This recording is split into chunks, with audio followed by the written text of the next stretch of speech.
Okay, we're moving through our equation skills and we've still got a few to go, but don't worry, we'll get to some more interesting work soon. So for the time being, we're just getting a bit of a toolbox together for our equations.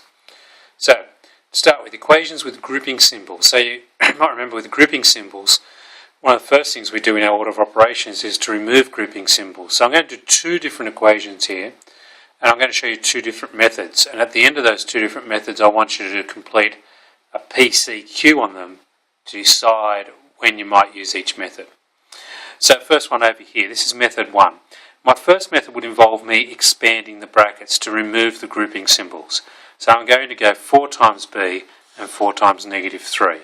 So I'll get 4b, take away 12, is equal to 15. And now I have a nice equation. We've solved plenty like this already, so I know we can just inverse operations, add 12 to both sides.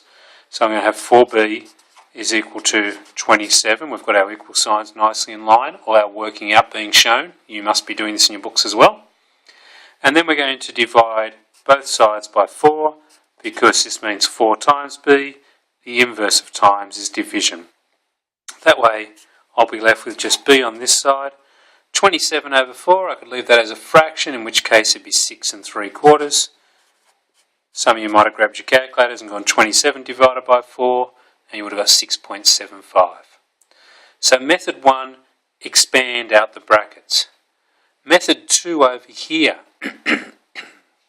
6m minus 9 equals 3, 5 plus 2m. One of the first things I notice here, 6, 9, 3, everything there can be divided by 3.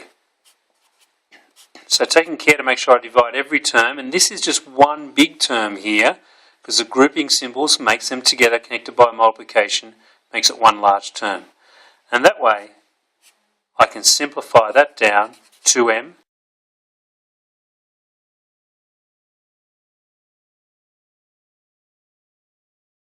Over here, now what I notice in this equation, I'm going to do this one a little bit different, because when I look at it, I see 6, 9, 3, and I know that they're all divisible by this 3.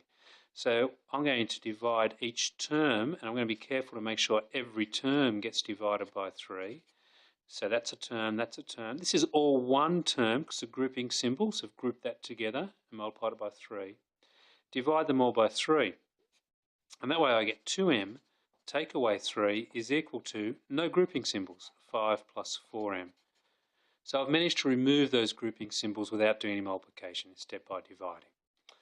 Now I'll have a look at that and I'll see that this is my smaller lot of pronumerals, so following my rule of thumb, I'll move this 2m over here. There's no sign with this 2m, but I know it's a positive 2m. So I'll have to subtract 2m to make sure I remove it from this side.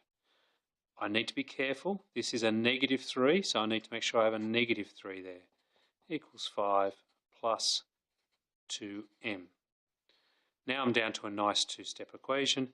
I will simply subtract my 5. Negative 8 is equal to 2m.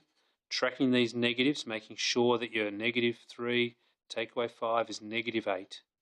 2 times m, inverse is division. Divide by 2. I'll get m equals, and I'll reverse this one straight away, m equals, that is negative 4. So two methods. Now this equation was a little bit more complex to start with, of course, but this method was to expand, this method was to divide first. What I want you to do is to do a PCQ on this, and then to make a final statement. After that, come back and watch the second video.